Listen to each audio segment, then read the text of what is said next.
మాతృవందనం.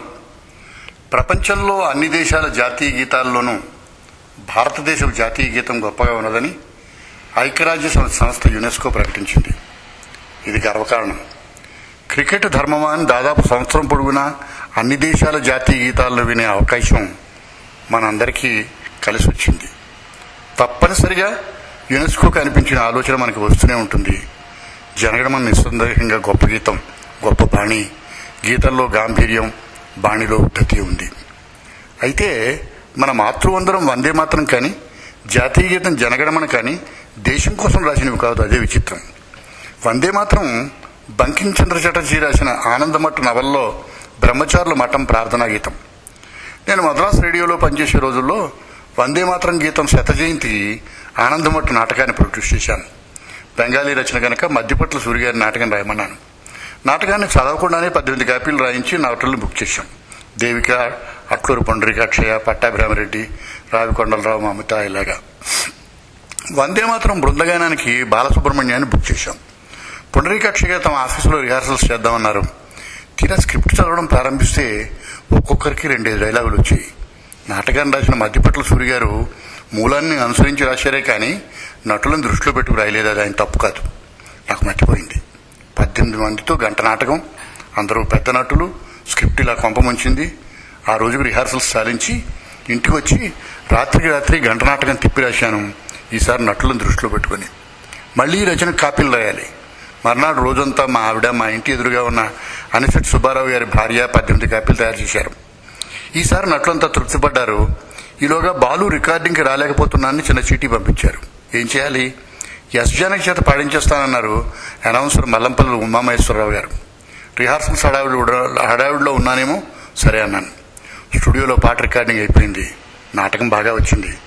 కానీ పెద్ద పొరపాటు, నాటకంలో బ్రహ్మచారుల సంస్థ ప్రార్థనా గీతాన్ని స్త్రీ పాడడం. ఆఫీసులో దుమ్ము లేచింది.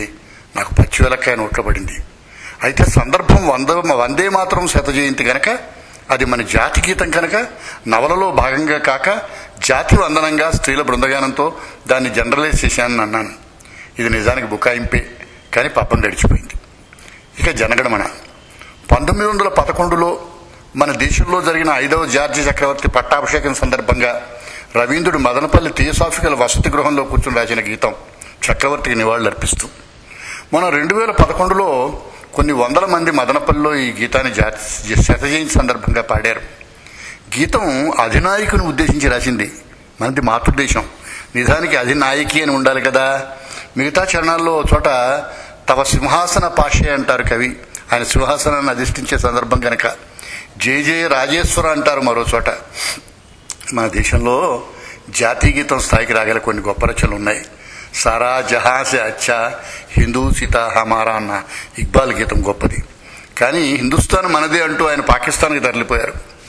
దేవులపల్లి కృష్ణశాస్త్రి గారి జయ జయ జయ ప్రియ భారత జనయిత్రి దివ్యదాత్రి అన్న గీతం ఏ జాతీయ గీతానికి తీసిపోదు. జిఎన్ బాలసుబ్రహ్మణ్యం పాపులర్ చేసిన జయతి జయతి భారత మాత అన్న మాయవరం విశ్వనాథ శాస్త్రి గీతం అపూర్వమైంది. చిన్నప్పుడు మన నోళ్లల్లో కదిలే మరో గొప్ప గీతం నమో హిందూ మాత సుజాత, నమో జగన్మాత. విపుల హిమాద్రుల వేణీభరముగా, గంగాయమునుల కంఠహారముగా, ఘన గోదావరి కటిసూత్రముగా, కనులకు పండువు ఘటించు మాత, నమో హిందూ మాత. రచయిత గరిమెళ సత్యనారాయణ. ఆయన పేరు చాలామందికి వెంటనే గుర్తురాకపోవచ్చు. మా కొద్దీ తెల్లదొరతనము రాసిన కవి. మహాత్మా గాంధీ, నెహ్రూ గారులకు అత్యంత ఆప్తులు రవీంద్రులు. కాగా దక్షిణ భారతదేశపు ఆనిముత్యాలు వారి చెవుల దాకా ప్రయాణం చేసి ఉండవు. ఏవైనా యునెస్కో వంటి సంస్థలు మన జాతీయ గీతానికి కితాబులు ఇచ్చినప్పుడు బ్రిటిష్ మహారాజు గారిని పొగుడుతూ రాసిన 36 సంవత్సరాల తర్వాత అమ్మకి నివాళిగా మనం పాడుకుంటున్నందుకు గర్వంగానే ఉంటుంది.